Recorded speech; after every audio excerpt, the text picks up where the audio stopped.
Already பேசிவிட்டாங்க என்ன நடந்துச்சு எதற்காகன்னு சொல்லிட்டு. இது சாதாரண ஒரு அரசியல் கட்சியின் வளர்ச்சியிலே அரசியல் கட்சி வேகமாக வளரும் பொழுது இதை போன்ற தலைவர்கள் சாதாரணம், இது நார்மலாக நடக்குங்க. இது சாதாரணமான ஒரு விஷயம்தான். இது நடக்கும் போது மட்டும்தான் நம்மளுக்கு ஒரு உந்துதல், நம்மளுடைய கட்சியை வந்து சீரியஸாக பார்க்குறாங்க அப்படின்னு ஒரு உந்துதல் வேணும். அந்த மாதிரி நடக்கும். அந்த மாதிரி நடக்காம எதுவுமே இல்லாமல் ஒரு விழாவில் பேசிட்டு உங்க பாட்டு போயிட்டீங்க அப்படின்னா யாருமே நம்மளுடைய சீரியஸாக எடுத்துக்கிட்டீங்கன்னு ஒரு அர்த்தம். ஸோ கிட்டத்தட்ட ஒரு 600 ஒரு பைக் கொண்டு வந்து கரூர் மாநகரத்திலே மிக சிறப்பான ஒரு வரவேற்பு, மிக சிறப்பாக ஒரு பைக்கிலே ஒரு பேரணி, காரிலே ஒரு பேரணி, நம்முடைய தலைவர்கள் எல்லாத்தையும் கூட்டிகிட்டு வந்து கரூர் மக்கள் வந்து பார்க்கும்போது அவர்களுக்கு தெரியும் பிஜேபி என்பது ஜெயிக்க போகின்ற ஒரு கட்சி. ஸோ மக்களுக்கு அந்த நம்பிக்கை வருது. இந்த நம்பிக்கை வந்துச்சுன்னா நமக்கு எப்பொழுதுமே 15% ஓட்டுகள், நமக்கு வராத ஓட்டுகள் மற்ற கட்சிக்கு போயிட்டு இருக்கு. நம்முடைய கொள்கை அடிப்படையாக கொண்டவர்கள், பிஜேபியை மதிப்பவர்கள், மோடி அவர்களை மதிப்பவர்கள் ஒரு 15% பேர் எல்லா தொகுதியிலுமே இருக்காங்க. பட் அவர்களுக்கு நம்முடைய கட்சி அந்த நம்பிக்கையை கொடுக்க வேண்டும், இது ஜெயிக்க போகின்ற கட்சி. அந்த நம்பிக்கை கொடுக்கும் போது அந்த 15% விழுக்காடு வேற கட்சிக்கு போற ஓட்டு பாஜக வந்ததுன்னா நம்முடைய ஓட்டு எந்த வித திறமும் இல்லாமல் 20 விழுக்காட்டை தாண்டிடும். இது பார்த்தீங்கன்னா எல்லா ஊர்லையுமே பிஜேபி என்பது வெஸ்ட் பெங்கால் தான் வளர்ந்திருக்கிறது, அசாம் தான் வளர்ந்திருக்கிறது, திரிபுராவில் தான் வளர்ந்திருக்கிறது. இப்ப மக்களுக்கு அந்த நம்பிக்கை வந்திருக்கிறது பிஜேபி என்பது ஜெயிக்க போகின்ற ஒரு கட்சி. 2021 இல்லைன்னா உங்களுக்கு தான் ஓட்டு போடலான்னு இருந்தேன், பட் நான் இன்னொரு போட்டுட்டேன் அப்படிங்கிற ஒரு விஷயத்தை நம்ம காதில் நம்ம திரும்பவும் கேட்க மாட்டோம். எல்லா கட்சியும் அதை கேட்டுகிட்டே இருக்கும். 2014 கேட்டோம், உங்களுக்கு போற ஓட்டு தான், ஓட்டு வேஸ்ட் பண்ண வேண்டாம், பறிச்சு வச்சுட்டாங்க போட்டேன்னு சொல்லிட்டு. ஸோ இந்த மாதிரி நிகழ்வுகள், இந்த மாதிரி நிகழ்ச்சிகள் நடந்து கொண்டே இருக்க வேண்டும். இது ஒரு முறை மட்டுமல்ல, 2 முறை 3 முறை வெற்றிவேல் யாத்திரா நடக்கும் போது கூட நடக்க வேண்டும். நம்முடைய மாநில தலைவர் அவர் வரும்போதும் நடக்க வேண்டும். எலெக்ஷனுக்கு முன்னாடி எல்லா தொகுதியிலும் நடக்க வேண்டும். இது இன்னொரு விஷயம் என்னன்னா, இது அனைத்துமே தானாக சேர்ந்த கூட்டம். ஸோ பாஜக கட்சியில் மட்டும்தான் நீங்களாகவே உங்களுடைய வேலையை விட்டு உங்களுடைய இருசக்கர வாகனத்தை வந்து நீங்க அதுக்கு பெட்ரோல் போட்டுட்டு நீங்க உங்களுடைய நண்பரை அழைத்து கொண்டு வந்து ஒரு 1/2 மணி நேரம் அல்லது 1 மணி நேரம் 1.5 மணி நேரம் வெயில்ல வந்து கட்சிக்காக உங்களுடைய வேர்வை துளியை நீங்க சமர்ப்பணம் பண்ணுவீங்க. இதே வந்து ஒரு திராவிட கட்சிகள் நீங்க நடத்த பிரச்சாரத்தை நடத்தணும், இந்த மாதிரி ஒரு வாகன அணிவகுப்பு நடத்தணும் அப்படின்னா மினிமம் அவங்களுக்கு 5 லட்சம் ரூபாய் செலவாகும். மினிமம் ஒரு வண்டிக்கு அவங்க பெட்ரோல் போட்டு ஆளை நிறுத்தி டோக்கன் கொடுத்து பெட்ரோல் பம்பில் போய் பெட்ரோல் போட்டுக்கலாம்னு சொல்லணும். ஸோ நம்ம கட்சியோட இந்த அடிப்படை வளர்ச்சி ஏன் சிறப்பாக இருக்குது அப்படின்னாங்க, தன்னலம் இல்லாமல் பொதுநலத்துக்காக நம்ம கட்சியின் மூலமாக மக்களுக்கு நல்லது செய்ய வேண்டும் என்று வரக்கூடிய உங்களை போன்ற மனிதர்களால் மட்டும்தான். நீங்க தான் இந்த கட்சியோட வளர்ச்சிக்கு காரணம். எந்த ஒரு எதிர்பார்ப்பும் இல்லாமல் 1980 பாஜக வந்தது, முன்னாடி ஜனசங்கம் இருந்தது. ஸோ 30-35 வருஷம் யாரையும் எதிர்பார்க்காமல் கட்சிக்காக மட்டும் ஒரு கொள்கைக்காக நீங்கள் வேலை செய்வீங்க. ஸோ உண்மையான பாராட்டுகள் உங்களுக்கு செல்ல வேண்டும். ஸோ உங்களுக்கு தான் உண்மையான பாராட்டு போகணும். இது ஒரு தொடக்கம் தான், இது ஒரு ஆரம்பம் தான், இது முடிவு கிடையாது. வரப்போகின்ற 6 மாத காலகட்டத்திலே நிச்சயமாக இதை போன்ற பல பேரணிகள், ஒரு பேரணி வந்து நடந்தே போகணும், 1000 பேர் நடந்து போகணும், வெஹிக்கிளில் போகாமீங்க. தொகுதியாக கரூர், அரவக்குறிச்சி, குளித்தலை, கிருஷ்ணராயபுரம் எல்லா தொகுதியிலுமே 1000 இளைஞர்கள் நடந்து செல்ல வேண்டும். வீடு வீடாக போய் நம்முடைய கட்சி கொள்கை என்ன, நரேந்திர மோடிஜி அவர்கள் திட்டத்தில் யாரெல்லாம் பயன்படுத்திருக்கிறாங்க, உண்மையாகவே பாஜக ஒரு மாற்று சக்தியாக வரும்போது அரசியல் எப்படிப்பட்ட மாற்றத்தை எதிர்பார்க்கலாம் அப்படிங்கிறத அடுத்து கரூர் மாவட்டத்தில் ஒரு சேலஞ்சாக எடுத்துக்கிட்டு என்னுடைய ஒரே ஒரு கோரிக்கை நம்ம தலைவர்கிட்ட, கரூர் மாவட்டம் ஒரு கோரிக்கை எடுத்துக்கிட்டு சேலஞ்சாக எடுத்துக்கிட்டு எந்த மாவட்டத்திலுமே பண்ணாம நம்முடைய மாவட்டத்திலே 4 தொகுதியிலுமே 1000 இளைஞர்கள் நடைப்பயணமாக சனிக்கிழமை ஞாயிற்றுக்கிழமை வீடு வீடாக சென்று மக்களிடம் உரையாட வேண்டும். ஏன்னா வேர்வை வந்து நம்ம கீழே சிந்த தாமரை வளர்ச்சி யாராலையும் தடுக்க முடியாது, ஆட்டோமேட்டிக்காக வருது. அதனால உழைப்பை போடுவதற்கான இளைஞர்கள் நமக்கு வந்துட்டாங்க, நேரத்தை கொடுப்பதற்கு ரெடி ஆகிட்டாங்க. நம்முடைய சீனியர் காரியகர்த்தா அவங்க எல்லாருமே ஜனசங்க காலத்தில் 35 வருஷமா கட்சியை பார்த்துட்டு இருக்காங்க. அவர்கள் கூட நேற்று ஒரு நண்பர் சொன்னாரு, அடுத்த 6 மாதம் முழு நேர கட்சி பணிக்கு நான் ரெடி. ஒரு இளைஞர் சொன்னாரு, அடுத்த 6 மாதம் முழு நேர கட்சி பணிக்கு நான் ரெடின்னு சொல்லும் போது இவர் அனைவருமே ஊக்குவித்து நடைப்பயணமாக அது ஒரு ஜாத்திரையாக வீடு வீடாக சென்று மோடி அவருடைய திட்டத்திலே கரூர்ல பயனடைந்தவர்கள் அனைவரும் வீட்டுக்கும் நாம் செல்ல வேண்டும். அனைவரும் வீட்டுக்கும் செல்ல வேண்டும். ஒரு தொகுதியில மோடிஜி அவர் திட்டத்தில் நாம் பயனடைந்திருக்கணும், அந்த வீட்டுக்கு நம்ம போயிருக்கணும், அவங்க நம்ம பேசியிருக்கணும், அதை முடிச்சுட்டு அடுத்த வீட்டுக்கு போகணும். அது உழைப்பு. அந்த மாதிரி உழைப்பு போடும்போது உங்களுக்கு தெரியும், 1000 என்பது நீங்கள் நினைத்து பார்த்து முடிப்பதற்கு முன்னால் அது 10,000 ஆகிறது. 10,000 என்பது நீங்கள் நினைத்து பார்த்து முடிப்பதற்கு முன்னால் 1,00,000 ஆகிறது. இப்படிதான் பார்த்தீங்கன்னா இந்த யாத்திரை, இந்த ஜாத்திரா அப்படிங்கிறது இப்படித்தான். இன்னைக்கு கூட நம்முடைய தமிழக அரசு சென்னை உயர்நீதிமன்றத்திலே அவர்கள் தாக்கல் செய்திருந்த அபிடவிட்ல வந்து நம்முடைய வேல் யாத்திரைக்கு அனுமதி மறுப்பு சொல்லியிருக்காங்க. வேல் யாத்திரை நடத்துவதற்கு தமிழக அரசு மறுப்பு சொல்லியிருக்கிறாங்க. அதற்கு அவர்கள் கொரோனா என்பதை சுட்டிக்காட்டியிருக்கிறார்கள். ஸோ வேல் யாத்திரை நடக்காது என்று தமிழக அரசு ஹைகோர்ட்ல அபிடவிட்ல சொல்லியிருக்காங்க. இது அனைத்துமே நான் ஒரு தடைக்கல்லாகத்தான் பார்க்கின்றேன். இதை பார்த்து ஒரு சோர்ந்து விடாமல், ஐயோ நம்ம வேல் யாத்திரை நடத்த முடியாதா, நம்முடைய மாநில தலைவர் என்ன முடிவு எடுப்பார் அப்படிங்கிறத விட, தமிழக அரசுக்கு தெரியும் வேல் யாத்திரை நடக்கின்ற போது நாளைக்கு காலையில் திருத்தணியில நம்மளுடைய மினிமம் மக்கள் சேர்வது, மினிமமா மக்கள் எவ்வளவு சேருவாங்கன்னு பார்த்தீங்கன்னா 1,00,000 பேர் மினிமம் நாளைக்கு. அது அனைத்துமே இந்த மாவட்டத்தில் நம்ம சொல்லியிருந்தோம். சமூக இடைவெளி விட்டு அந்த 1,00,000 பேருக்கையும் உட்கார வைப்பது உங்களுடைய கடமை. யாரும் எங்கேயும் வரக்கூடாது, சமூக இடைவெளி விட்டு உட்கார வைங்க. அதுதான் நம்ம கட்சியோட முக்கியமான பொறுப்பு. ஸோ அரசாங்கம் சொல்கின்ற ஒரு கொரோனா சட்ட விதிமுறையை நம்ம ஏற்றுக்கிட்டோம், அதே மாதிரி பண்ணுவோம். ஸோ இன்று தமிழக அரசு நாங்கள் அனுமதி கொடுக்க முடியாதுன்னு சொல்லியிருப்பது ஒரு தடைக்கல்லாக நான் பார்க்கின்றேன். காரணம் என்னவென்றால், பிஜேபி என்பது வளர்கின்ற ஒரு சக்தி, மிகப்பெரிய வளர்ச்சி இருக்கக்கூடிய சக்தி.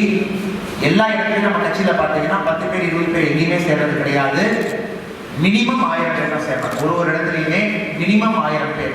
நான் மட்டும் லாஸ்ட் ஒரு 4 நாட்கள்ல திருப்பூர், காங்கேயம், உடுமலைப்பேட்டை, பல்லடம் இந்த பகுதியில் மட்டும் ஒரு 6000க்கு மேல 4 நிகழ்ச்சியில நம்ம கட்சியில சேர்ந்துருக்காங்க. எல்லாமே மினிமம் வரது 1000 பேர் தான். 1000, 1200 அப்படித்தான். ஒரு நிகழ்ச்சியிலும் கூட ஒரு நிகழ்ச்சியிலும் கூட நாம அவங்களோட ஆதார் கார்டு வாங்கி பெயர், மொபைல் நம்பரோட அங்கேயே நாம ஒரு கட்சி கார்டு போட்டு தான் சேர்க்கணும். மிச்சவங்க சொல்ற மாதிரி 1000 பேர் வந்தாங்க 100 பேர் கூட்டு நம்ம கட்சியில கிடையாது. 1000 பேர் என்றால் 1000 பேர் பிளஸ் கொஞ்சம் பேர் அப்படித்தான் வர்றாங்க. இது அனைத்துமே பாஜகவின் வளர்ச்சியை காட்டுகிறது. இதை இந்த தேசிய கல்விக் கொள்கையை நான் பேச ஆரம்பிக்கிறதுக்கு முன்னாடி இதை நீங்கள் நம்ப வேண்டும். உங்களுடைய பகுதியில நீங்க நினைக்கிறோம் 2016 பாஜக ஓட்டு கம்மியா வாங்கிச்சுன்னா அது வேற. அந்த தமிழக மக்களுக்கு பிரதமர் மோடி அவர்களை பற்றி தெரியவில்லை. தயவு செஞ்சு நீங்க என்ன பழைய எதிரியை வச்சுக்கூடாது.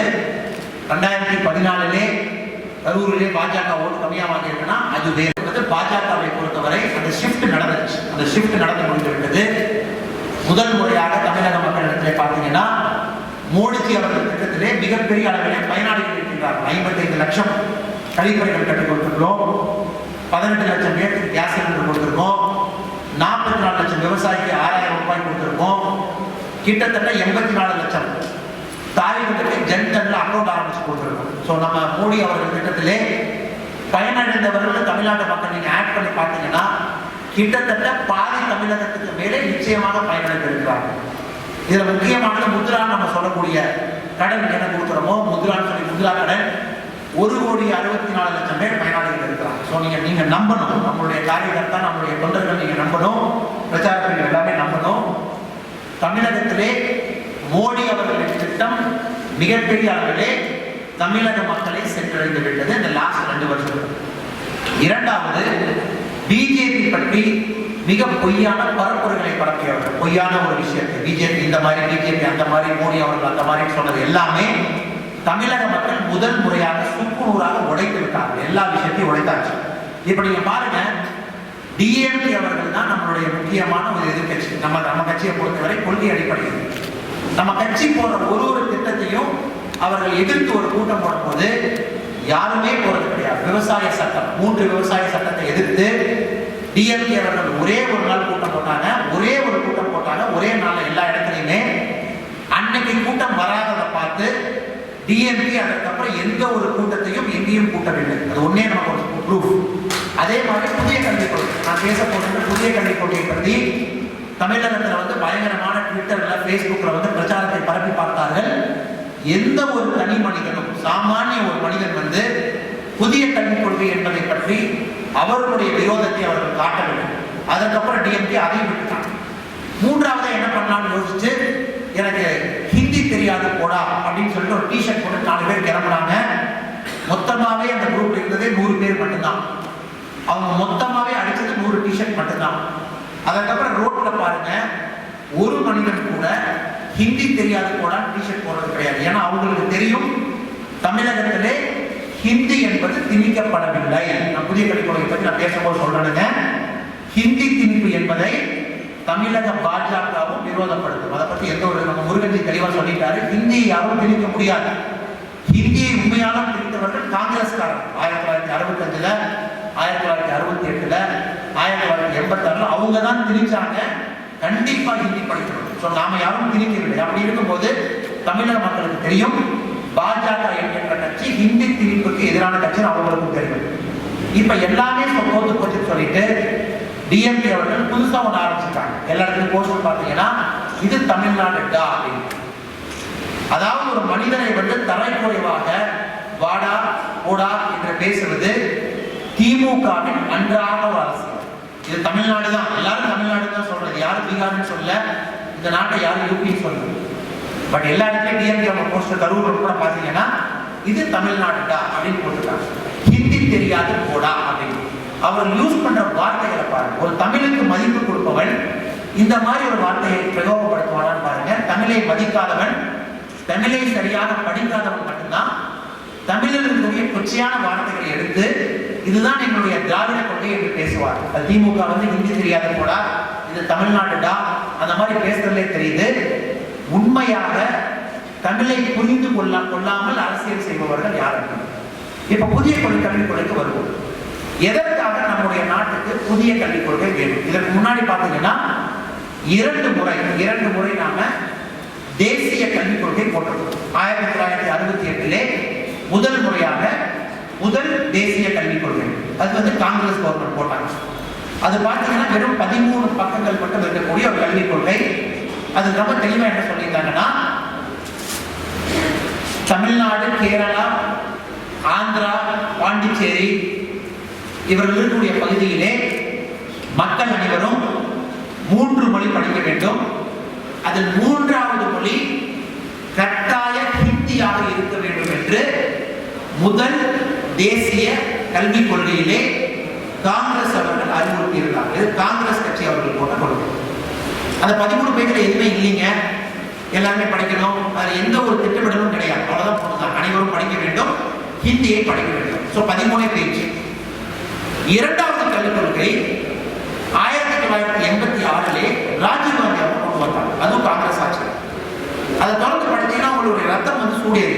அது ராஜீவ்காந்தி அவர்கள் என்ன சொல்றாருன்னா, நம்மளுடைய சவுத் இந்தியாவில் கேரளா, தமிழ்நாடு, பாண்டிச்சேரி, ஆந்திரா இந்த பகுதியில் மக்கள் யாருமே வந்து ஹிந்தியை படிக்கவில்லை. நிச்சயமாக கட்டாயமாக ஹிந்தியை படிக்க வேண்டும். அதுதான் 2வது கல்விக் கொள்கையின் நிலைப்பாடு. அதற்காக அதிகமாக இந்தி பிரச்சார சபாக்களை உருவாக்க வேண்டும் அப்படின்னு சொல்லிட்டு அந்த கல்விக் கொள்கையில சொல்றாங்க. அதே கல்விக் கொள்கை பார்த்தீங்கன்னா 1986 அதே சொல்லுது, அனைத்து மாணவர்களும் படிக்க வேண்டும். எப்படி படிக்கணும் அதை பற்றி எந்த ஒரு திட்டமும் கிடையாது. அது ஒரு 70 பேஜ் இருக்கக்கூடிய ஒரு இது. நம்முடைய ஆட்சி வந்ததுக்கு அப்புறம் 2015 அது 2 கல்விக் கொள்கையே கிடையாது. அது வந்து ஹிந்தி திணிப்பதற்கான மத்திய அரசு திட்டம் ஸ்கூலுக்கு. 2015 மோடி அவருடைய சர்க்கார் வந்ததுக்கு அப்புறம் முதல் முறையாக 3வது கல்விக் கொள்கைன்னு பேர் வைக்காம புதிய கல்விக் கொள்கையை நம்ம சொல்றோம். முதல் கல்விக் கொள்கை, 2வது கல்விக் கொள்கை நம்ம பேரே வேண்டாம். புதிய கல்விக் கொள்கை என்பது கல்வியை வித்தியாசமாக பார்க்கக்கூடிய ஒரு அனுபவத்துல நம்முடைய கட்சி வந்து ஒரு கமிட்டியை போட்டு உங்களுக்கு நாங்கள் புதிய கல்விக் கொள்கை அழைத்து போறோம்.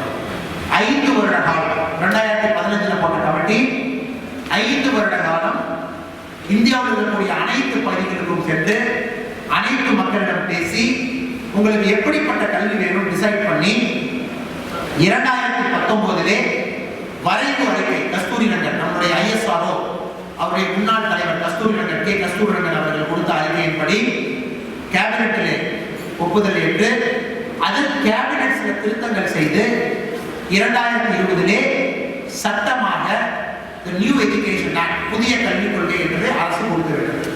இந்த கல்விக் கொள்கை என்பது முற்றிலும் வேறுபட்ட ஒரு கல்விக் கொள்கை. முதல் கல்விக் கொள்கைக்கும் இரண்டாவது கல்விக் கொள்கைக்கும் முற்றிலும் வேறுபட்டது. 450 பக்கங்கள் இருக்கக்கூடிய அந்த கல்விக் கொள்கை, இதனுடைய வரைவு கல்விக் கொள்கை 1000 பக்கங்கள் இருக்கக்கூடிய வரைவு கல்விக் கொள்கை 1000 பக்கத்துக்கு மேலாக அமெண்ட்மெண்ட்ஸ் எல்லாம் சேர்த்து அதனுடைய அட்டெண்டன்ஸ் எல்லாம் சேர்த்து ப்ரூஃப் எல்லாம் சேர்த்து 2020 வந்த ஃபைனல் ஆக்ட் பார்த்தீங்கன்னா 300 பேஜுக்கு மேல இருக்கு. முதல் முறையாக நம்மளுடைய கல்வி என்பதை உடைத்து விட்டோம்.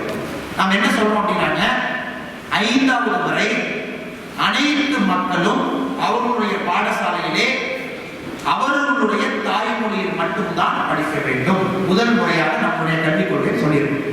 இதற்கு முன்னாடி எந்த ஒரு கல்விக் கொள்கையிலுமே தாய்மொழிக்கு மதிப்பளித்து இப்படித்தான் நம்முடைய கல்விக் கொள்கை இருக்க வேண்டும் என்று சொல்ல வேண்டும். அவர்கள் சொன்னது அனைத்துமே ஹிந்தியை திணிக்க வேண்டும் என்பதுதான் 1968 1986 மத்திய அரசு போட்ட திட்டம். 2020 நம்ம சொல்றோம் தாய்மொழியில் மட்டும்தான் 5வது வரை நம்முடைய மாணவ மாணவிகள் கற்க வேண்டும். உங்களுக்கு தெரியும், அப்ப தாய்மொழியை வளர்ப்பது யார்? தாய்மொழியை வளர்ப்பது திராவிட கட்சிகளா, தாய்மொழியை வளர்ப்பது பாரதிய ஜனதா கட்சியான்னு கேட்டீங்கன்னா, திராவிட கட்சி அவர்கள் 5 முறை ஆட்சி கட்டளைக்கு வந்திருக்கிறார்கள். டிஎம்கே 5 முறை வந்திருக்கிறார்கள். ஏடிஎம்கே என்ற கட்சி கூட தொடர்ச்சியாக எம்ஜிஆர் அவர்கள் காலத்திலிருந்து ஒரு முறை, ஜெயலலிதா அம்மையார் அவர்கள் காலத்திலே 3 முறை 4 முறை, எடப்பாடியார் அவர்கள் காலத்திலே ஒரு முறை இருக்காங்க. இதெல்லாம் அனலைஸ் பண்ணி பார்த்தீங்கன்னா யாருடைய ஆட்சி காலத்திலும் கூட கட்டாயமாக நம்மளுடைய மாணவ மாணவிகள் தமிழிலே படிக்க வேண்டும் என்று எந்த ஒரு திராவிட கட்சியும் ஆணை பிறப்பிக்கவில்லை. நம்முடைய பாஜக மட்டும்தான் ஆணை பிறப்பித்துள்ளது. நிச்சயமாக உங்களுடைய குழந்தைகள் தாய்மொழியை கற்க வேண்டும். இதுவே உங்களுக்கு தெரியும், திராவிட பொய் என்பது உள்ளே ஒன்று வைத்துக் கொண்டு வெளியே ஒன்று சொல்வது திராவிட பொய். நாம முதல் முறையாக சொல்லியிருக்கோம், இதை தாய்மொழியில படிக்கணும். டிஎம்கேனால சொல்ல முடியாது, திராவிட முன்னேற்ற கழகம்னால எப்பவுமே இதை சொல்ல முடியாது. காரணம் என்னவென்றால், முக்கியமான பள்ளிகள் நடத்துவது அனைத்துமே திராவிட முன்னேற்ற கழகம். இதற்கு உதாரணம் சொல்ல வேண்டும்னா, ஸ்டாலின் அவர்கள் குடும்பத்திலே அவருடைய மகன் ஒரு இன்டர்நேஷனல் சிபிஎஸ்இ ஸ்கூல் நடத்துறாரு. அதுல 3வது மொழி என்பது ஹிந்தி. நம்முடைய தர்மபுரி எம்பி அவர்கள் என்னுடன் விவாதத்துக்கு வருகின்றேன் என்று சொன்ன மனிதர் தர்மபுரியிலே அவர்கள் மனைவியின் பெயரிலே இன்டர்நேஷனல் ஸ்கூல் நடத்துறாரு. 3வது மொழி ஹிந்தி. திராவிட முன்னேற்ற கழகம் அவர்களுடைய மாவட்ட தலைவருக்கு மேலே, மாவட்ட தலைவர் கீழே, மாவட்ட தலைவருக்கு மேலே பொறுப்பில் இருக்கக்கூடிய மனிதர்கள் 42 ஸ்கூல் நடத்துறாங்க. அனைத்திலும் 3வது மொழி ஹிந்தி மொழி. இதெல்லாம் நம்ம பாஜக பார்த்தீங்கன்னா நம்ம கிட்ட ஸ்கூல் இல்ல, சிவசாமி அவர்களிடம் ஸ்கூல் இல்ல, நம்முடைய மாநில தலைவர் முருகன் அவர்களிடம் ஸ்கூல் இல்ல. யாருமே மைக்கோட பேசி ஹிந்தி திணிக்கிறது. எப்படிப்பட்ட ஒரு பொய், எப்படிப்பட்ட அயோக்கியத்தனமான ஒரு அரசியல் நடத்துகிறார்கள். இவர்கள் நடத்துற ஸ்கூல்ல 3வது மொழி ஹிந்தி, இவர்கள் நடத்துற ஸ்கூல்ல ஆங்கில வழி கல்வி. யாராச்சும் ஆங்கிலத்தில் பேசினா 500 ரூபாய் ஃபைன்.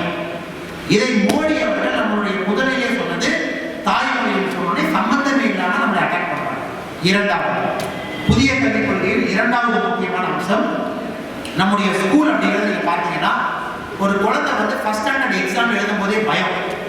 அந்த குழந்தைக்கு எக்ஸாம் வீட்டில் ஒரு அம்மா ப்ரிப்பேர் பண்ணி அந்த குழந்தைய ஃபர்ஸ்ட் ஸ்டாண்டர்ட்ல போய் அரை பரீட்சை, கால் பரீட்சை, முழு பரீட்சை எல்லாம் எழுதி, அது ஏதோ இங்கிலாந்து போற மாதிரி அக்கறை பரீட்சை எழுத வச்சு, 2வது எழுத வச்சு, 3வது எழுத வச்சு, அந்த குழந்தை என்பது பரீட்சை எழுதி எழுதி சோர்ந்து போய்விடும்.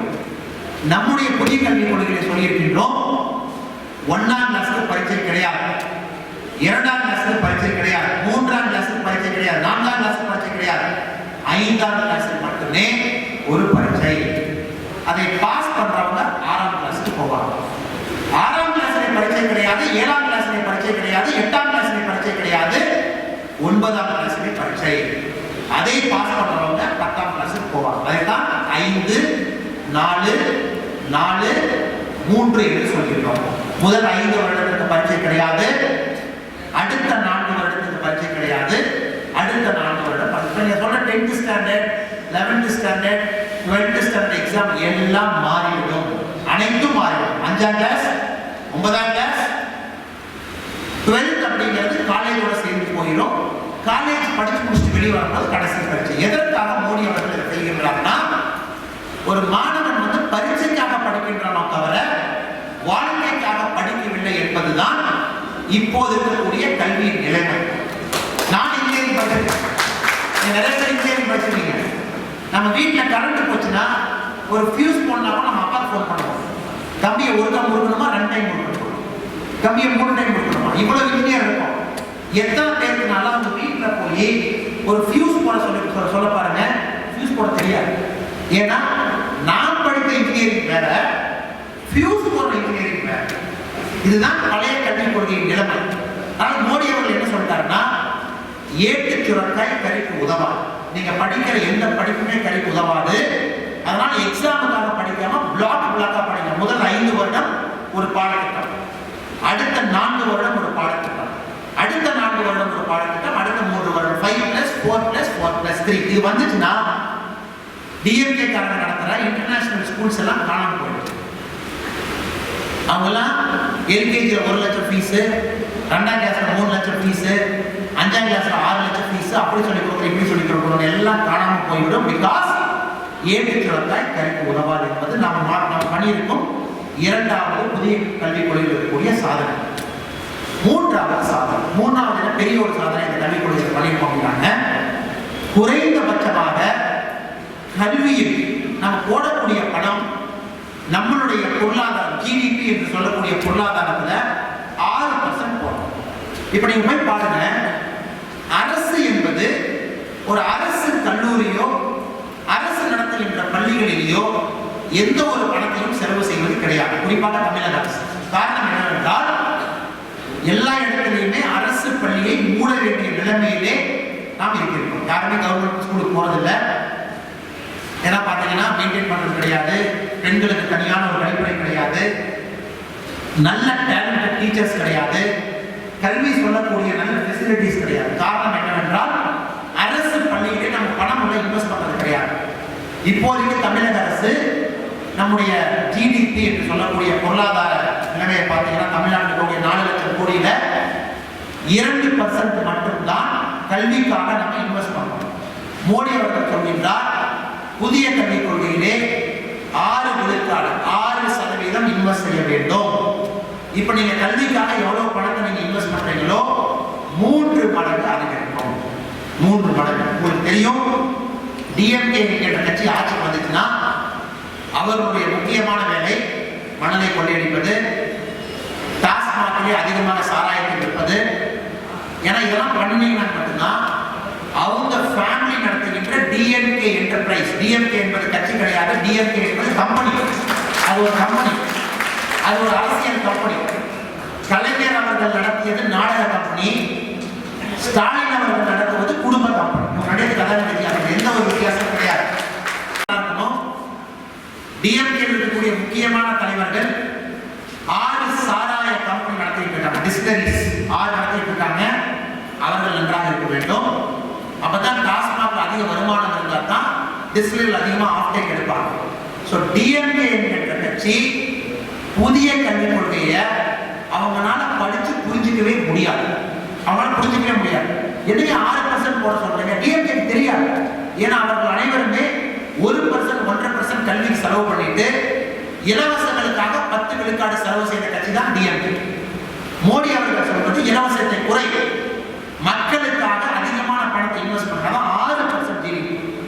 6% எதுக்கு சொல்றோம்னு கேட்டீங்கன்னா, மேலை நாடுகள், ஐரோப்பா நாடுகள், அமெரிக்கா நாடுகள் எல்லாம் 10% போடுறாங்க. அவங்களுடைய கல்வியில 10% அவங்க இன்வெஸ்ட் பண்றாங்க. நாம 2% இன்வெஸ்ட் பண்றோம். எப்படி நம்மளுடைய குழந்தை படித்து முடித்துவிட்டு உலக அளவிலே சென்று போராடி ஒரு நல்ல ஒரு வேலை வாங்க முடியும்? இதை நான் சொல்றேன், ஒன்னா நீங்க தப்பா நினைச்சுக்கூடாது. ஒரு சிங்கப்பூர்ல இருக்கிற ஒரு கம்பெனி எல்லா வருஷமே உலகத்தில் இருக்கக்கூடிய அனைத்து நாடுகளுக்கும் போய் 6ஆம் கிளாஸ், 7ஆம் கிளாஸ், 8ஆம் கிளாஸ் படிக்கின்ற மாணவர்களுக்கு ஒரு பரீட்சை நடத்துவாங்க. அந்த கொஸ்டின் பேப்பர் சேம். தமிழ்நாட்டில் கவர்மெண்ட் ஸ்கூல்லையும் அதே கொஸ்டின் பேப்பர், யூபி கவர்மெண்ட் ஸ்கூல்லையும் அதே கொஸ்டின் பேப்பர், சிங்கப்பூர்லயும் அதே கொஸ்டின் பேப்பர், அமெரிக்காலயும் அதே கொஸ்டின் பேப்பர். இது எதுக்குன்னா உலகத்தில் இருக்கக்கூடிய நாடுகள் அனைத்திலுமே அவர்களுடைய மாணவ செல்வங்கள் அவர்களுடைய அறிவு எங்க இருக்குன்னு பார்க்கறதுக்காக. லாஸ்ட் 8 வருஷமா நடக்கக்கூடிய இந்த பரீட்சையில ஏசர்னு சொல்லக்கூடிய இந்த பரீட்சையில ஸ்வீடன் என்கின்ற நாடு முதலிடத்தில் இருக்கின்றது, நார்வே 2ஆம் இடத்தில் இருக்கின்றது, நியூசிலாந்து 3ஆம் இடத்தில், சிங்கப்பூர் 4ஆம் இடத்தில் இருக்கிறது. இந்தியா எங்க இருக்குன்னு கேட்டீங்கன்னா 121ஆம் இடத்திலே இந்தியா இருக்கு. சேம் கொஸ்டின் பேப்பர், எல்லாம் சேம் ஏஜ் குரூப் மாணவர்கள். நார்வேல அதே மாணவர் எழுதணும், தமிழ்நாட்டில் இருக்கக்கூடிய கவர்மெண்ட் ஸ்கூல் அதே மாணவர்கள். காரணம் கேட்டீங்கன்னா நம்மளுடைய கல்வி தரம் மோசமாகி கொண்டு வருகின்றது. இதற்கு முக்கியமான காரணம் சாட்சாத் கலைஞரும் கருணாநிதியும். காரணம் என்னன்னா கீழே இருக்கின்ற மாணவனை மேலே உயர்த்துவது சமச்சீர் கல்வி, மேலே இருக்கின்ற மாணவனை கீழே கொண்டு வந்து அமர வைப்பது சமச்சீர் கல்வி கிடையாது. சமச்சீர் கல்வியின் முக்கியமான நோக்கம் அனைத்து மாணவர்களுமே மேலே செல்ல வேண்டும். அதற்கு ஒரு நல்ல என்ட்ரன்ஸ் எக்ஸாம். நீங்க பாருங்க, இந்த வருஷம் நீட் நடக்குது. நம்ம பசங்க நல்லா மார்க் வாங்கியிருக்காங்க. டாப் 10 நாமக்கல்ல இருந்து 2 பேர் வந்திருக்காங்க. கவர்மெண்ட் ஸ்கூல்ல படிச்சு நிறைய பேர் பாஸ் ஆயிருக்காங்க. இது போன வருஷம் ஏன் நடக்கல, அதுக்கு முன்னாடி வருஷம் ஏன் நடக்கல அப்படின்னு கேட்டீங்கன்னா ஒரே ஒரு காரணம் மட்டும்தான். தமிழக அரசு 2018 சிலபஸை ரிவைஸ் பண்ணிட்டாங்க. 11th ஸ்டாண்டர்ட் 2019 12th ஸ்டாண்டர்ட் சிலபஸை ரிவைஸ் பண்ணிட்டாங்க. ஸோ இந்த வருஷம் நீட் எழுதிய தமிழக மாணவர்கள் அனைவருமே புதுசா இருக்கக்கூடிய சிலபஸை படிச்சுட்டு முதல் முறையா எக்ஸாம் எழுதுறாங்க. அதனாலதான் 180 கேள்விகள் கேட்கப்பட்ட நீட்டிலே 173 கேள்வி நம்முடைய பேப்பர்ல இருந்து தமிழ்நாடு அரசு நடத்தக்கூடிய நம்முடைய கல்வி சிஸ்டத்துல வந்திருக்கு. திராவிட முன்னேற்ற கழகம் என்ன பண்ணாங்கன்னா இதுக்கு அச்சாணியாக 2006 இருந்து 2011 வரைக்கும் 5 வருடம் அவர்கள் ஆட்சியில் இருந்த போது இந்த சிலபஸ் அனைத்தையும் அடித்து உடைத்து எப்படி வேணாலும் நீங்க வாங்க, யாரை வேணாலும் பாஸ் பண்ணுவோம்னு சொன்னா நமக்கு சந்தோஷமா கேட்கிறேன். பட் நாளைக்கு அந்த மாணவன் தான் உங்களுக்கும் எனக்கும் வந்து டாக்டராக ஊசி போட வேண்டும். நாளைக்கு அந்த மாணவன் கட்டுகின்ற பாடத்துல தான் நீங்கள் நானும் தைரியமா வண்டியில போகணும். நாளைக்கு அந்த மாணவன் தைரியமாக போடுகின்ற ரோட்ல தான் நீங்கள் நானும் வண்டியில போகணும். ஸோ கல்வி என்கின்ற ஒரு விஷயம் வந்து தரம் குறையாமல் இட்டு வச்சுக்கிறது அரசின் முக்கியமான கடமை. டிஎம்கே பொறுத்த வரைக்கும் கல்வியின் தரத்தை குறைத்தீர்கள் என்றால் மக்கள் கேள்வி கேட்க மாட்டார்கள் என்பதற்காக திட்டமிட்டு சதி செய்து தமிழகம் நன்றாக சென்ற ஒரு தமிழகத்தோட கல்வி திட்டத்தை பாழ்படுத்தி லாஸ்ட் 3 வருஷமா நம்மளுடைய குழந்தைகள் ஒரு சிம்பிள் நீட் எக்ஸாம் பாஸ் பண்ற கூட திறனாங்கன்னா அதற்கு காரணம் நீட் தான். அதே மாணவன் இந்த வருஷம் எப்படி பாஸ் பண்ணலாம் நீங்க கேளுங்க. தமிழக அறிவு இல்லையா? அறிவு கிடையாது. தமிழன் அனைத்திலுமே சிறந்து விளங்கிய ஒரு நிபுணர். அப்படி இருக்கும்போது உங்களுடைய கல்வி திட்டத்தில் மட்டும்தான் பிரச்சனையை தவிர நம்மளுடைய மாணவ செல்வங்கிட்ட பிரச்சனை கிடையாது அப்படிங்கிறது இந்த வருஷம் நீட் ஒரு உதாரணம். ஏன்னா புதிய கல்விக் கொள்கைக்கு நான் லிங்க் பண்ணி பேசுறாங்க. நீட் எக்ஸாமுக்கு முன்னாடி எல்லாம் வீடு மேல கூரை மேலே கத்துனாங்க. இவங்க கத்துனதை பார்த்து தான் ஒரு மாணவ செல்வன் சூசைட் பண்ணிட்டாங்க. இவங்க அந்த சூசைடை வச்சு பிற அரசியல் செஞ்சனாலதான் அதற்கப்புறம் 3 பேர் சூசைட் பண்ணிட்டாங்க. நாளைக்கு எக்ஸாம் நடக்குது. இன்னைக்கு நம்முடைய ஸ்டாலின் அவர்கள் சொல்றாரு, நாங்க தமிழக அரசுக்கு வந்தோம் அப்படின்னா நீட் என்கின்ற தேர்வையை எடுத்து விடுவோம் அப்படின்னு சொல்றது உங்களுக்கு என்ன ரைட்ஸ் இருக்கு? இது வந்து பார்லிமெண்ட்ல பாஸ் பண்ண சப்ஜெக்ட், சுப்ரீம் கோர்ட்ல அனுமதி வாங்கிய ஒரு சட்டம், அரசு வந்து சக்சஸ்ஃபுல்லா 5 வருடம் நடத்தி கொண்டிருக்கின்ற ஒரு சட்டம், சம்பந்தமே இல்லாம அரசியல் புரிதலே இல்லாம நம்மளுடைய கான்ஸ்டிடியூஷனே தெரியாம எடுத்துருவோம் நீங்க சொல்லி மாணவர்களை குழப்பி அதையும் தாண்டி நம்மளுடைய மாணவர்கள் நீட்ல பாஸ் பண்ணிருக்காங்கன்னா உங்களுக்கு நீங்கள் ஒத்துக்கொள்வீர்கள் புதிய கல்விக் கொள்கை என்பது நிச்சயமாக இந்தியாவிற்கு நிச்சயமாக தமிழகத்துக்கு தேவை என்பது இப்போது நடந்த நீட் பரீட்சையை மட்டும் நம்ம பார்த்தா நம்ம புரிந்துக்கொள்ளும். அதற்கப்புறம் இந்த புதிய கல்விகளை வேற என்ன பார்த்தீங்கன்னா இதுதானே சூப்பர். எனக்கு ரொம்ப பிடிச்சது இதுதான். எங்க ஊர்ல நிறைய பசங்களை பார்ப்பேன், என்ன படிச்சிருக்கேன் ஆனா பிஎஸ்சி ஃபர்ஸ்ட் இயர் படிச்சேன், அதுக்கப்புறம் குடும்ப பிரச்சனை படிக்கலன்னு. ஓகே, நீங்க என்ன படிச்சீங்க? ஆனா பிஎஸ் செகண்ட் இயர் படிச்சிருக்கேன், அதுக்கப்புறம் படிக்கிறாங்க. இந்த புதிய கல்விக் கொள்கையில முதல் முறையாக சொல்லுகின்றோம், நீங்க காலேஜ் போய் படிங்க. முதல் வருடம் படிச்சு முடிச்ச உடனே முதல் வருடம் படிச்சதுக்கான ஒரு டிகிரி சர்டிபிகேட், இரண்டாவது வருடம் படிச்சு முடிச்ச உடனே இரண்டாவது வருடம் படிச்சு முடிச்சதுக்கான ஒரு சர்டிபிகேட், மூன்றாவது வருடம் படிச்சு அதை முழுமை அடைந்து விட்டால் அதற்கான ஒரு சர்டிபிகேட். இது அனைத்துமே இந்தியால காமனா இருக்கக்கூடிய ஒரு கிரெடிட் பேங்க்ல போய் உட்கார்ந்து யாருமே போய் யார் முன்னாடி போய் சர்டிபிகேட் வாங்கணும்னு அவசியம் கிடையாது. கரூர்ல இருக்கக்கூடிய குமாரசாமி இன்ஜினியரிங் காலேஜ்ல முதல் வருடம் மட்டும் நான் இன்ஜினியரிங் படிச்சிருக்கேன்னா முதல் வருடத்திற்கான சர்டிபிகேட் போய் ஆல் இந்தியா டேட்டா பேஸ்க்குள்ள போய் உட்கார்ந்து நான் ஒரு வருடம் பிரேக் எடுத்துட்டு அடுத்து கொங்கு இன்ஜினியரிங் காலேஜுக்கு போய் நான் திரும்ப இன்ஜினியரிங் கண்டினியூ பண்ணனா டேட்டா பேஸ் இருக்கிற சர்டிபிகேட் கொங்கு இன்ஜினியரிங் காலேஜுக்கு வந்துடும். ஒரு கேப் எடுத்துட்டு உங்களோட இன்ஜினியரிங்கை நீங்க கண்டினியூ பண்ணலாம். அல்லது முதல் வருடம் இன்ஜினியரிங் படிச்சுட்டு ஒரு வருஷம் அப்பாவோட பிசினஸ் எல்லாம் பண்ணிட்டு ஆசிரியர்கள் பண்ணிட்டு எனக்கு இன்ஜினியரிங் வேண்டாங்க நான் ஆர்ட்ஸ் படிக்கிறேன்னு நினைச்சீங்கன்னா நீங்கள் நேராக இந்த சர்டிபிகேட் வச்சு ஆர்ட்ஸ் காலேஜ்ல போய் சேர்த்துக்கலாம். இதைத்தான் டிகிரி பேங்க்.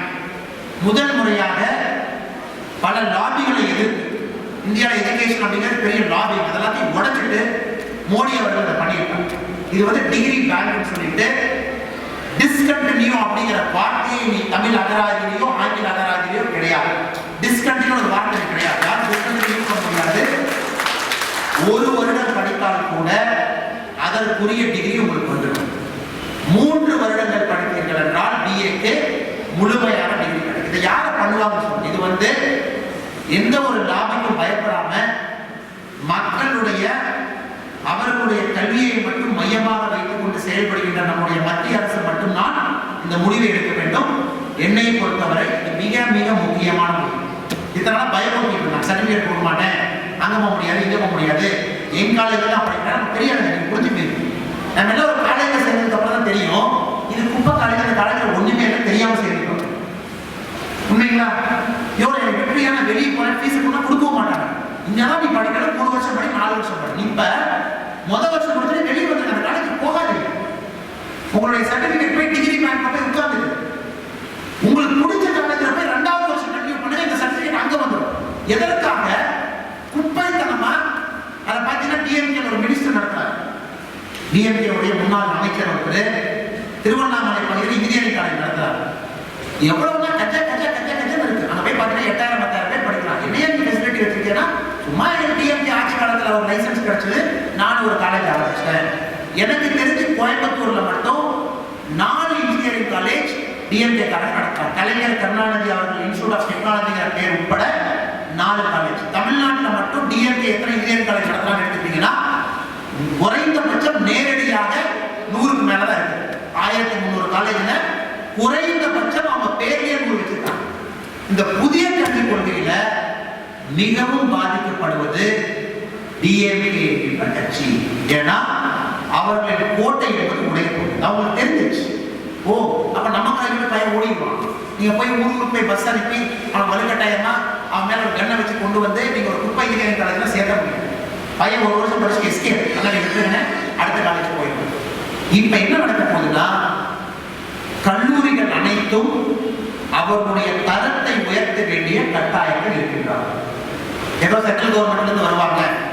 5வது முக்கியமான விஷயம், இதனால உங்களுக்கு தெரியும், சென்ட்ரல் கவர்மெண்ட்ல இருந்து இன்ஸ்பெக்ஷன் யாராவது வருவாங்க. Engineering college inspection, medical college inspection. நீங்க வர்றதுக்கு ரெசிடென்சி காலேஜ் நம்ம ரெசிடென்சி ஹோட்டல்ல தங்க வைக்கணும், 3 வேளை நான்வெஜ் போடணும் இல்லைங்களா, நல்லா பார்த்துக்கணும். அவங்க இன்ஜினியரிங் காலேஜ் கேட்டு வந்து பார்த்துட்டு அண்ணே இன்ஜினியரிங் காலேஜ் சூப்பரா இருக்கு, தரமா இருக்கு, தரத்தை சான்றிதழ் கொடுத்துருவாங்க.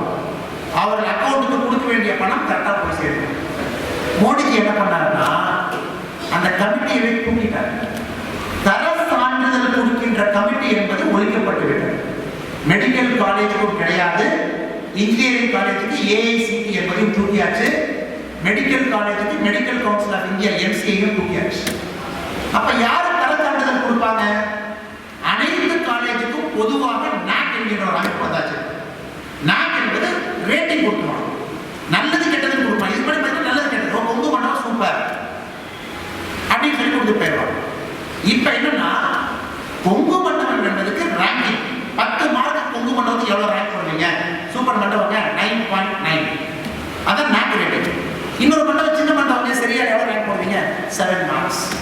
இப்ப mark system, Kumarasamy engineering college இருக்கிறதுக்கு மார்க் சிஸ்டம், மத்திய அரசு மார்க் போடுவோம்.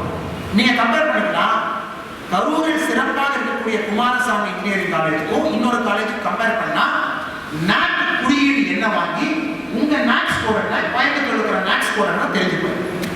இதையும் புதிய கல்விக் கொள்கையிலே ஒழித்தாங்க. எனக்கு புரியவே இல்லைங்க. இது ஒரு அற்புதமான கல்விக் கொள்கை, அற்புதம். இது ஒரு அற்புதம், இது ஒரு பேரானது. உட்காந்து படிச்சுங்க, 300 பக்கங்களையும் ஒரு வரி விடாமல் நான் படிக்க முடியும். இன்டர்நெட்ல நீங்க டவுன்லோட் பண்ணி படிக்கலாம். இதுல தப்புன்னு சொல்றது ஒரு பாயிண்ட் கிடையாது. கட்சி விடுங்க, பாஜக என்கிற கட்சியை விடுங்க. இது வந்து இப்ப இருக்கக்கூடிய மாணவர்களை அடுத்த கட்டத்துக்கு எடுத்து போயிட்டு நெக்ஸ்ட் லெவல். இப்ப சாதாரணமா இருக்கக்கூடிய மாணவன் 10 வருடம் கழித்து உலகத்துல எங்க இருக்குன்னு சொல்றதுதான் புதிய கல்விக் கொள்கை. இது எப்படி எதிர்க்கிறாங்கன்னு தெரியல. சரி, நான் டிஎம்கே நண்பர்கிட்ட கேட்டேன், நீங்க எதிர்க்கிறீங்க, ஒரு 3 பாயிண்ட் சொல்லுங்க. முதல் பாயிண்ட் சொன்னார், தம்பி இந்த புதிய கல்விக் கொள்கை வந்துருச்சுன்னா குலக்கல்வி சிஸ்டம் வந்துடும். சரி, ஓகே, குலக்கல்வி என்ன சொல்லுங்க? குலக்கல்வி என்பது அவர்கள் எந்த ஜாதியில் பிறந்தார்களோ அந்த ஜாதியில் இருப்பவர்கள் அந்த கல்வியை மட்டும்தான் கற்க வேண்டும் என்பது குலக்கல்வி. சரிங்க, இது இந்தியாவில் எப்போ வச்சு நம்ம பண்ணிருக்கோமா? ராஜாஜி அவர்கள் ஒரு முறை ட்ரை பண்ணாரு, அது ஒரு குலக்கல்வி பண்ணல. 1953 இவர்கள் தப்பாக திராவிட கட்சிகள் அதை பிரச்சாரம் பண்ணி குலக்கல்வின்னு சொல்லி ராஜாஜி அவர்கள் ஒழிச்சாங்க. குலக்கல்விங்கிறது பானை தொழில் செய்யும் மகனின் பானை தொழில் தான் கற்க வேண்டும், ஆடு மாடு மேய்க்கிறவங்க ஆடு மாடு தொழில் தான் கற்கணுங்கிறதா குலக்கல்வி. இதில் நம்ம என்ன சொல்றோம், முதல் முறையாக ஒரு மாணவனும் ஒரு வருடம் 10 நாளைக்கு ஸ்கூல் பேக்கே இல்லாம ஸ்கூலுக்கு போகணுங்கிறது தான் புதிய கல்விக் கொள்கை சொல்லுது. இது ஸ்பெஷலா தாய்கள்லாம் வந்து கை காரணம் என்னன்னா, 10 நாளைக்கு உங்களுடைய குழந்தை வந்து ஸ்கூல் பேக் எடுத்துட்டு போகக்கூடாது. ஸ்கூல் பேக் லெஸ் டே, ஸ்கூல் பேக் எடுக்காதீங்க. சரி, 10 நாளைக்கு என்ன பண்ணுவாங்க அவங்க? 10 நாளைக்கு ஸ்கூல்ல போய் தட்டத்து பயிற்சி, கார்பெண்டர், மண்ணை வச்சு விளையாடுறது, பெயிண்ட் அடிக்கிறது. உங்களுக்கு தெரியும், உங்க வீட்டுல சின்ன வேலைகளுக்கு கூட யாரும் கூப்பிடுறாங்க. 500 ரூபாய் சம்பளம் கொடுக்கும். அண்ணே பாத்ரூம்ல பைப் அடைச்சிருச்சுங்க, அதை வந்து பாருங்கன்னா அவர் ஜஸ்ட் வந்து பார்த்துட்டு பைப்பை கழட்டிட்டு உள்ள இருக்கிற வண்டி எடுத்து போட்டுட்டு பைப்பை மாட்டிட்டு போறதுக்கு 300 ரூபாய் கொடுக்கும் கூலி, இல்லைங்களா? ஆனா தண்ணி கொஞ்சம் ஒழுகுதுங்க, அதை கழட்டி எப்படி அராட்டை போறதுன்னு தெரியல, அதுக்கு 500 ரூபாய் சம்பளம். ஸோ இதுல வருஷத்துக்கு 10 நாள் உங்கள் வீட்டிலே உங்களுடைய குழந்தைகளுக்கு தேவையான விஷயங்களை வொகேஷனல் எஜுகேஷன் என்று சொல்லிக் கொடுக்கிறார்கள். 10 நாள், வருஷத்துக்கு 10 நாள். அந்த குழந்தை வந்து ஒரு உளி எடுத்து அடிக்கிறது, ஓட்டை எப்படி போடுறது, பெயிண்ட் எப்படி பிரஷ்ல அடிக்கிறது, களிமண்ணை வச்சு எப்படி விளையாடுறது. இதை பண்ணும்போது தான் அவருக்கான நுணுக்கம் அவங்களுக்கு தெரியும். அந்த கையை வச்சு பண்ணும்போது நுணுக்கம் தெரியும். இது கிளாஸ்ல இருக்கவங்க எல்லாருமே பண்ணணும். பிராமண பையனும் தட்டச்சு பயிற்சி தான் பண்ணுவாங்க, இன்னொரு ஜாதியில் இருக்கக்கூடிய மாணவனும் தட்டச்சு பயிற்சி தான் பண்ணுவான். அப்படி இருக்கும்போது குலக்கல்வி எங்க வந்துச்சுங்கிறத, இதுதான் திராவிட முன்னேற்ற கழகத்தின் முதல் அபேட்சை. குலக்கல்வி வந்துச்சு, குலக்கல்வி வந்துச்சு. இங்கேயா குலக்கல்வி வந்துச்சு? 10 நாள் ஸ்கூல் பேக் இல்லாம அந்த குழந்தை ஸ்கூலுக்கு போகுதுன்னா அவருடைய பெற்றோர்கள் குழந்தைகளும் எவ்வளவு சந்தோஷப்படுவாங்க. திராவிட முன்னேற்ற கழகத்தின் 2வது ஹிந்தியை மறைமுகமாக திணிக்கின்றார்கள். சரி, ஓகே, நாம தான் ஹிந்திக்கு இருக்கு எதிராக சொல்லியாச்சு. 1968 1986 ஹிந்தி கட்டாய பாடமொழியாக நீங்க தான் வச்சீங்க. அந்த கட்சியோட நீங்க தான் கூட்டணி வச்சிருக்கீங்க.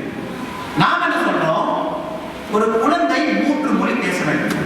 இந்த புதிய கல்விக் கொள்கையில 3 மொழி, எஸ் 3 மொழி கொள்கை இருக்கிறது. 3 மொழி கத்துக்க வேண்டும். முதல் மொழி தாய்மொழி, 2ஆம் மொழி ஆங்கிலம், 3ஆம் மொழி உங்களுக்கு பிடித்த ஒரு பிராந்திய மொழி. கன்னடம் கத்துக்குங்க, தெலுங்கு கத்துக்குங்க, ஹிந்தி கத்துக்குங்க, சமஸ்கிருதம் கத்துக்குங்க, மலையாளம். அதை நீங்க டிசைட் பண்ணுங்க. இது எவ்வளவு பெரிய ஒரு வரவேற்புனா, கோயம்புத்தூர் மாநகரத்திலே 3வது மொழியாக இருக்க போவது மலையாளம். ஒசூர் கிருஷ்ணகிரியிலே 3வது மொழியாக இருக்க போவது கன்னடம். தெலுங்கு கம்யூனிட்டி அதிகமாக இருக்கக்கூடிய பகுதியிலே 3வது மொழியாக இருக்க போவது தெலுங்கு. சரி, 3 மொழி வேணுமா? நம்ம குழந்தைக்கு 2 மொழி படிச்சா பத்தாதுங்களா? 3 மொழி வேணுமானா 2 மொழி படிச்சீங்கன்னா, 1 மொழி படிச்சீங்கன்னா கரூரை தாண்டினதுக்கு அப்புறம் கைநாட்டு தான் ஆகும். 2 மொழி படிச்சீங்கன்னா தமிழ்நாட்டை தாண்டினதுக்கு அப்புறம் கைநாட்டு. 3 மொழி மட்டும் படிச்சீங்கன்னா இந்தியாவை தாண்டினதுக்கு அப்புறம் கைநாட்டு. எனக்கு 6 மொழி தெரியும், 5 மொழி சரளமாக தெரியும். காரணம் என்னவென்றால் வாழ்க்கையில் கற்றுக்கொள்ள வேண்டிய கட்டாயங்களை கற்றுக்கொண்டிருக்கிறேன். வேற வழி இல்லை. போலீஸ் கற்றுக்கணும், ஹிந்தி படிங்க, கன்னடம் படிங்க, இதை படிங்க, அதை படிங்க, கற்றுக்கணும். ஸோ மொழி படிக்கிறது என்ன தப்புங்க? நிறைய மொழி படிச்சீங்கன்னா அந்தந்த விஷயத்துக்கு கற்றுக்கணும். வேற ஊருக்கு போறோம், அவங்க மொழியில பேசுறோம், மக்கள் ஏற்றுக்குவாங்க. சோழன் அவர்கள் சோழ பரம்பரை சோழ அரசு வந்து இமயமலை போய் வென்றாங்கன்னா மொழி தெரியாமல இமயமலை போய் வென்றாங்க. நம்முடைய சோழ வம்சாவளி சோழ அரசு சுமத்ரா, இந்தோனேஷியா, ஜாவா எல்லா இடத்துக்கும் போய் கைப்பற்றினாங்கன்னா மொழி தெரியாமையா போய் கைப்பற்றினாங்க. இவன் பேசுற புரியவே. 3 மொழி என்பது உலகத்தில் இருக்கக்கூடிய அனைத்து நாடுகளிலுமே 3 மொழி என்பது கட்டாயம். ஐரோப்பா நாட்டுக்கு போனீங்கன்னா ஓல்டு யூரோப்பியன் லாங்குவேஜ் கிரீக் படிக்கணும், மாடர்ன் யூரோப்பியன் லாங்குவேஜ் பிரான்ஸ் படிக்கணும், இங்கிலீஷ் படிக்கணும். 3 படிக்கிறாங்க. அமெரிக்கால நம்ம குழந்தை மட்டும் ஏன் 2 படிக்கணும்? நம்ம குழந்தை ஏன் 2 தான் படிக்கணும்னு சொல்றது நீ யார்? திராவிட முன்னேற்ற கழகம் நீ யார் 2 தான் படிக்கணும்னு சொல்றது? என்னுடைய குழந்தை 3வது மொழி கன்னடம் படிக்க வேண்டும், மலையாளம் படிக்க வேண்டும், தெலுங்கு படிக்க வேண்டும் என்றால் படிக்கக்கூடாது என்று சொல்வதற்கு நீ யார்? கனிமொழிக்கு ஹிந்தி தெரியுமா? பேசி முடிக்கிறேன். நன்றிங்க, நன்றி. கனிமொழி அவர்களுக்கு ஹிந்தி தெரியும் ஐயா. ஏன்னா இதற்கு முன்னாடி விபி சிங் அவர்கள் வந்தபோது சென்னையில விபி சிங் அவர்களுடைய ஹிந்தி மொழியை தமிழில் வந்து மொழிபெயர்ப்பு சொன்னதே கனிமொழி அவர்கள் தான். பட் கனிமொழி அவர்கள் அரசியலை எம்பி ஆனதுக்கு அப்புறம் அவருக்கு ஹிந்தி தெரியாது.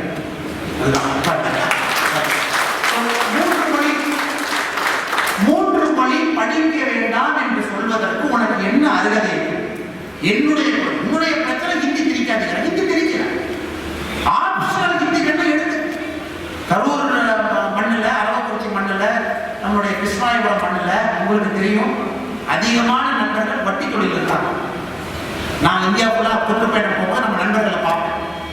ஒரிசால இருக்கிறவங்க ஒரியால பேசுறாங்க, நாகாலாந்து இருக்கிறவங்க அந்த மொழியில பேசுறாங்க, குஜராத் இருக்கிறவங்க குஜராத்தில் பேசுறாங்க. ஏன்னா கட்டாயம் என்பதற்காக கற்றுக்கொண்டவர்கள். பட் நம்ம குழந்தை 3 மொழி படிச்சு அவருடைய மூளைத்திறன் அதிகமா இருக்கும் போது எல்லாத்துக்குமே திமுக மூளை தான் வேணுமா? எல்லாருக்குமே திமுக மூளை தான் வேணுங்களாமா? பேப்பரை வச்சுக்கிட்டு அதையும் தப்பா படிச்சுக்கிட்டு